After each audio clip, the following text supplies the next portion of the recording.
But look at here. Look.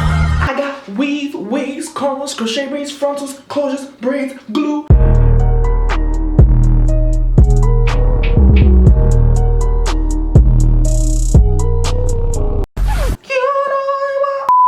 Hello everyone, welcome back to NaturallyPhilo. The concept of protective styling has entered a whole nother realm. And if we don't reclaim it, soon we will lose all of our hair. I said it. What are you protecting? What is the essence of investing time and energy into growing healthy, natural hair if you don't allow it to be free or seen? So when your hair is falling out after you take your weave out, don't you see it?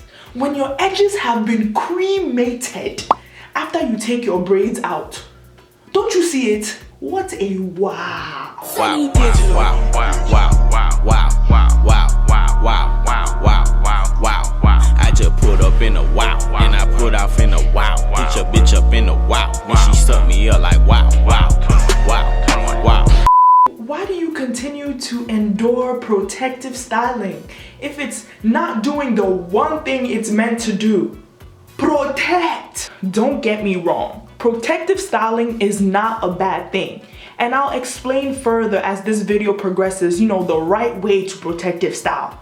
But it's just what the phrase has become that is bad. These days, people use the phrase protective styling to justify everything they add to their hair. Braids, lace front wig, 360 lace closure. What else? Crochet braids, the advanced ones. Weave, wigs. Why can't you be content with the fact that you just love weave or that your life is made easier with braids? There's nothing wrong with that. But the thing is, when you insist that what you're doing to your hair is protective styling, that's where the problem lies. Protective styles never asked for this, so she came and said, you know what? I want to help you naturals with low manipulation styles to grow your natural hair. But now, what you guys are doing got my girl protective styles shook. Like when you finally decide to take the weave out or the braids out, like, don't you experience a lot of shedding? And I understand, like, our hair naturally sheds. It's supposed to shed while it's in that style. That's normal. But excessive shedding is not normal, guys. Like, I'm pretty sure if you just let your hair be, if you just leave it alone without these styles, protective styles, it wouldn't shed as much as it does when it's in that style, guys. If the size of your braid is less than the diameter of a pencil, where's my pencil? Where's my pencil? If the size of your braid is less than this, hey, please, who are you fooling? Don't get me wrong, like, I'm a very understanding person, okay? Like, I understand tucking your hair away in a wig or braids if your hair is going to be exposed to unsavory conditions, such as maybe winter or tropical vacation, or maybe you're going out in the ocean, some chlorine and some pool water, all of that. I understand, but as a lifestyle choice, every single day, weave braids, wig. Please, who are you fooling?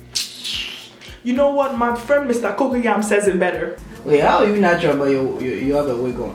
I mean, this is a protective style. Because the winter, I don't want it to mess up my natural hair. Sure. The first step is denial.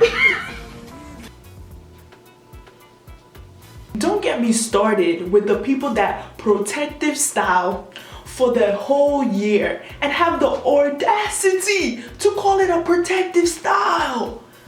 Hey, my friend, is your hair growing? You can't just slap braids or weave on your head for 3 to 4 months and get surprised when your hair is not growing or is not flourishing.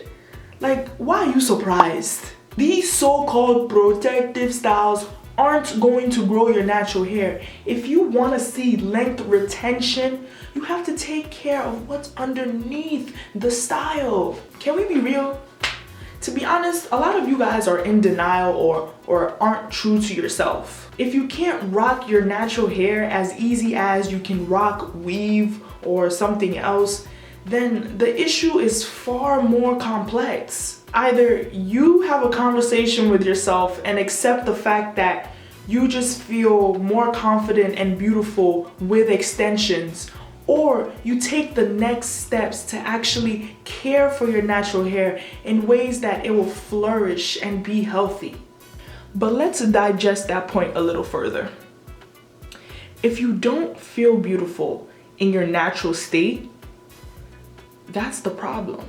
Part of being natural and reclaiming our identity is the idea that we are releasing ourselves from the Western ideology of beauty that once confined us. If these high-end protective styles make you feel beautiful, then so be it. It's you. Do what you want to do, but you gotta be able to switch it up, girl. Natural hair is versatile for a reason. Don't assimilate to other people's standard of beauty. You gotta rock your own. Now, here's another thing I've been seeing floating around.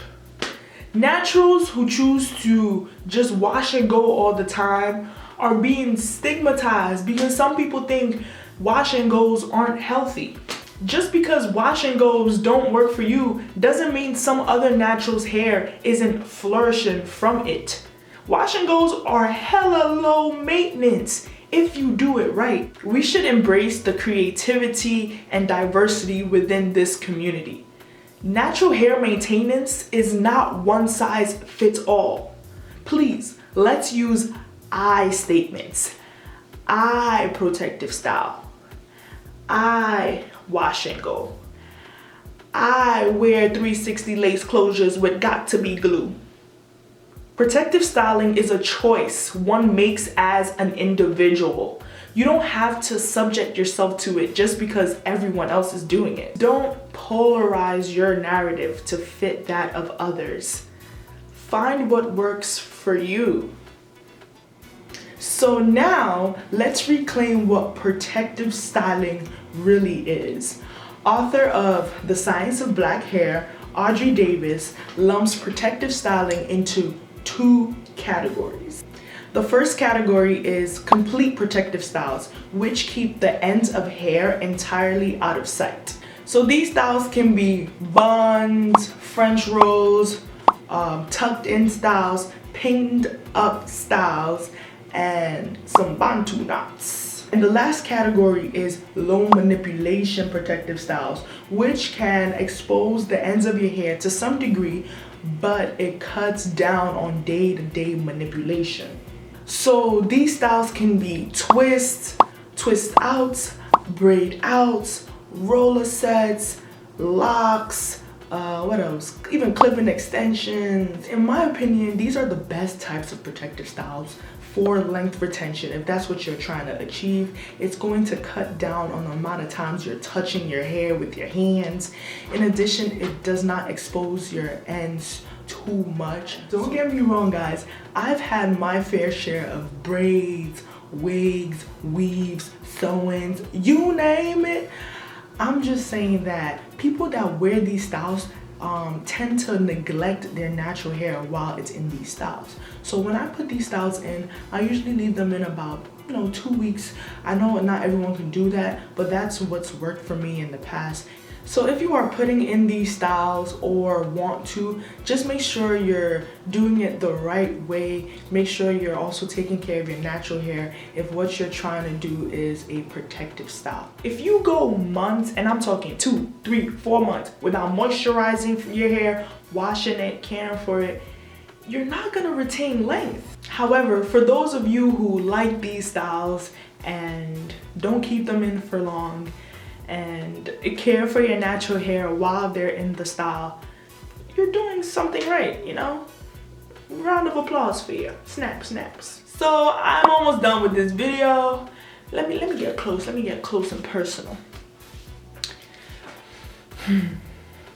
Your entire natural hair journey should not be about protective styling. However, you should incorporate a few realistic, let me repeat, realistic protective styles into your journey. And then sooner or later, you'll start seeing some great positive improvements in your natural hair. That brings me to the end of this video. If you practice healthy hair care, your hair will flourish. I know some person's gonna say, but I love protective styling. My hair has done so well in braids and weave and got to go gel. Girl, if that's the truth, congrats. You probably practice healthy hair care. I understand that hair can be grown with protective styles if you actually make an effort to care for your natural hair while it's in that style. What I'm saying is, don't go off doing all of this stuff that's not protective styling and call it protective styling. If that's your personal preference, that's your personal preference. Don't add yourself to this bandwagon of protective styling if that's really not what you're doing.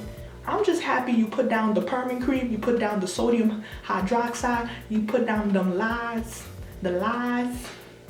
Thank you guys so much for watching. In the comment section, tell me what you think about protective styling. Tell me what you liked about this video, if you liked anything at all. And tell me what you want me to rant about next. All right, let's start a series, okay? But yeah, thank you guys so much for watching. I would greatly appreciate it if you like this video. Let's get this video to 1,000 likes. Okay, let's get this video to 5,000 likes. Remember to like, comment, and subscribe. That would mean so much to me. And thank you so much for 44,000 subscribers. Have a blessed day, everyone. And until next time on NaturallyPhilo, keep it naturally. Article 1, yeah.